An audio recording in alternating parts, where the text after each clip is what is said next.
Sorry, question about 10.3, I guess it's number 2.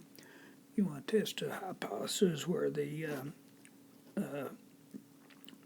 population mean is 50, and the alternative hypothesis is it's a null, and this is alternative where the mean is less than 50.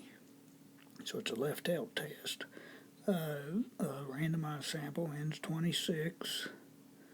That sample size taken from a population that's known to be normally distributed. Compute the following.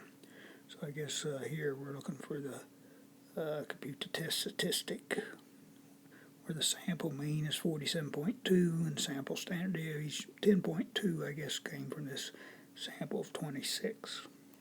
So on page 464, you can do it by hand or technology.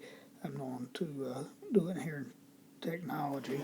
So you click on stat, and then you want to do T-stat, one sample, and summary. So you put the information in, the 47.2 and the 10.2 for the sample mean, sample standard deviation. I guess I didn't put in the sample size, which would have been 26.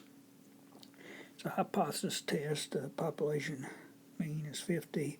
That's left-tailed, and then you click on compute down here, and it'll give you the test statistic and p-value. Hope that helps.